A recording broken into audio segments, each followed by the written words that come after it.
This headline from Axios. Exclusive, Biden aides discussed wheelchair use if he were reelected, new book says. Now, the new book being referenced here is called Original Sin, President Biden's Decline, Its Coverup, and His Disastrous Choice to Run Again. And the book is by CNN's Jake Tapper and journalist Alex Thompson.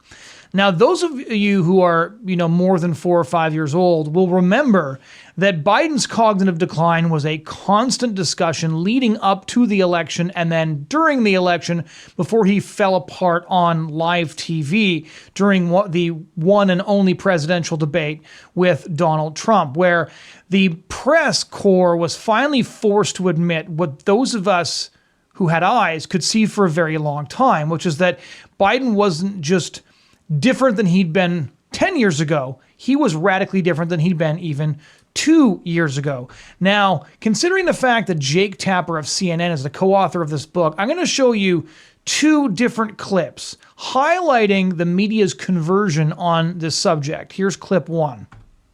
Every time he comes on stage or they turn to him, I'm like, Joe, can you get it out? Let's get the words out, Joe. You kind of feel bad for him. How do you think it makes little kids with stutters feel when they see you make a comment like that? First and foremost, I had no idea that Joe Biden ever suffered from a stutter. I think what we see on stage with Joe Biden, Jake, is very clearly a cognitive decline. Okay. That's what I'm referring to. It makes me uncomfortable you have to watch somebody on stage search for so amazing. It's so amazing to me that try and figure out an answer. A cognitive decline. Well, when you're trying to tell me that what I was suggesting was I think that you were mocking his stutter. Yeah, I think you were mocking his stutter, and I think you have absolutely no standing to diagnose somebody's cognitive decline. I would think that somebody in the Trump family would be more sensitive to people who do not have medical licenses diagnosing politicians from afar. Plenty of people have diagnosed your father from afar, and I'm sure it offends you. Your father-in-law from afar. I'm sure it offends you. You don't have any standing to say. I'm not diagnosing him. What I'm saying, Jake, you just talked is about that a cognitive decline. That Joe Biden I have one last struggling question for you, Laura. You can't times on stage, and it's very concerning to a lot of people that this could be the leader of the free world. Okay. That is all I'm saying. I genuinely feel sorry for Joe Biden. I appreciate it. So there was Jake Tapper, and you'll notice in that clip, he's genuinely upset and he's genuinely angry that Laura Trump pointed out what everybody could see, which is that Joe Biden was undergoing a cognitive decline. It's not cruel to point out that a very elderly man is not who he was previously. And again, not just 10 years ago, but 2 years ago. And one of the interesting things is that Jake Tapper was one of the many journalists who were trying to find excuses for the fact that Joe Biden was obviously declining. And one of those excuses was this idea that because Joe Biden had had a stutter when he was young, that this was a manifestation of his stutter, and that those who were pointing out his cognitive decline were cruelly mocking him. And you can see that Tapper is saying that in the clip. He may even have believed what he was saying. But anybody who has watched Joe Biden's career, and anybody younger than 80 has watched Joe Biden's career because he got elected to the Senate when he was in his 20s, knows that Joe Biden spoke at length, often extemporaneously, in many, many different debates. He ran for president for the first time in 1988, the year I was born, and that he did not perpetually suffer in public from a stutter. Most of us were totally unaware that he even had a stutter watching his public appearances, so this was very obviously a lame excuse. And what the media was doing is what they always do, which is they were challenging us. Who are you going to believe, us or your lying eyes? Now, here is Jake Tapper describing what he found in his book. And please compare these 2 clips as you're watching this one. I'm just curious as to whether or not this kind of trying to hide what was happening with the president at the time had an impact on the press corps. Like, why didn't we hear some of these details from what they actually saw and were dealing with trying to get information? Well, Alex Thompson and I were on the case, as were lots of other reporters, trying to figure out what was going on behind the scenes. But the bottom line is the White House was lying, not only to the press, not only to the public, but they were lying to members of their own cabinet. They were lying to White House staffers. They were lying to Democratic members of Congress, to donors about how bad things had gotten. And in fact, Alex and I started writing this book after the election of 2024. So it's fair to say that when journalists see a story and they can't get details confirmed, that they should wait to publish the story until we get the facts. And one of the big problems with new media and podcasters and people who respond on social media to events happening in real time is you can get things wrong, you can get them badly wrong, and it's better to be right than it is to be first. But that's not quite the same thing as the media actively covering for Joe Biden when, again, we could all see what we saw. We saw him falling. Now we have more and more details, but many of the details that they go over in this article in Axios, which is an excerpt from the book Original Sin, President Biden's Decline, Its Coverup, and His Disastrous Choice to Run Again, are things that we all saw taking place.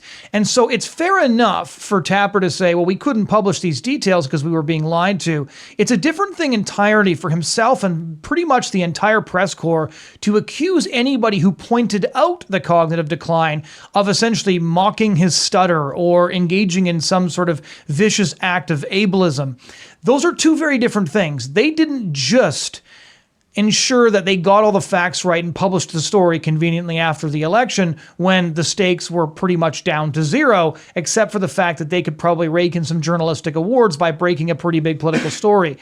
The problem actually is the fact that when they refer to the cover-up here, the journalists actively engaged in the cover-up by shutting up any speculation about what was going on, even though, again, we could all see what was going on. So it's worth looking at this excerpt from the book that Axios publishes, because I will admit that this story is far worse than I think any of us fully realized. Here's the excerpt from the book. Biden's physical deterioration was so severe in 2023 and 2024 that advisors privately discussed the possibility that he'd need to use a wheelchair if he won re-election. The discussions reflected the extent of the president's declining health, particularly the significant degeneration of his spine and his aides' alarm over it as Biden sought a second term at age 81.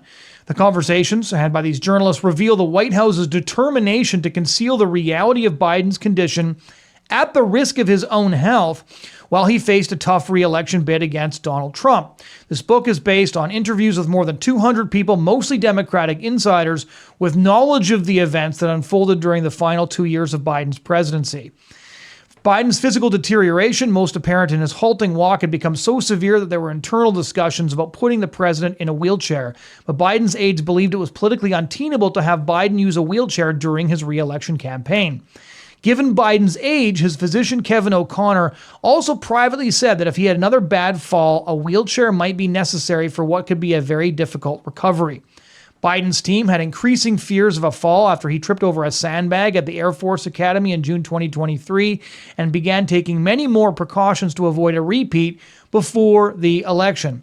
They tried to figure out shorter walking paths, began insisting on handrails for steps up to the stage of his appearances, had him wear sneakers more often, changed his visual briefings before events to ensure that he knew every step he was expected to take and guided him more carefully through the movements.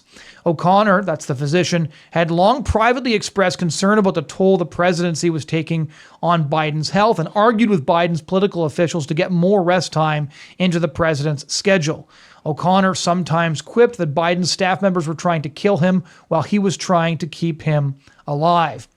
So there's a lot more, but this is pretty wild stuff.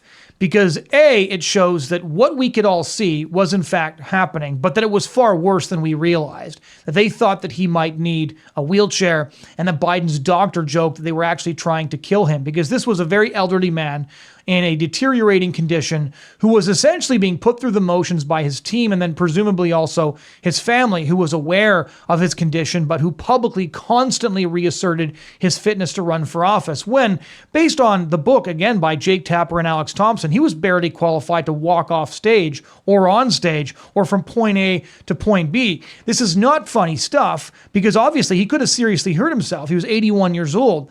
But it's really insidious when, again, you consider the fact that the media has never more desperately needed credibility than they do now. Because what unfolded after COVID was even conservatives who generally have a basic trust in institutions thoroughly had their trust in institutions shattered.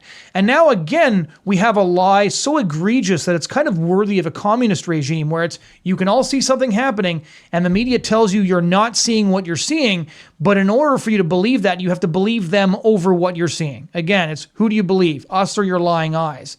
And one of the same reporters who was running cover for Joe Biden and who was actually getting outraged on television when people pointed out his cognitive decline is, basically running for a Pulitzer here with a book that he co-wrote on that decline. His excuse being, well, the aides wouldn't tell us about this.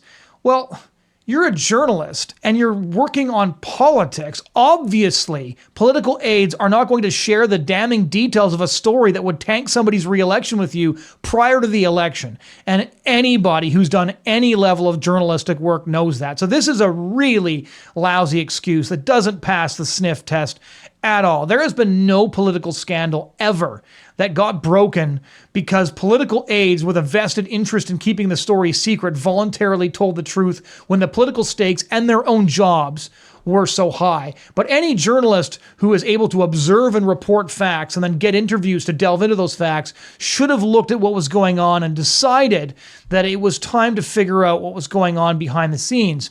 Instead of doing what they did, which was they defended him until he fell apart on live TV. And then they pivoted.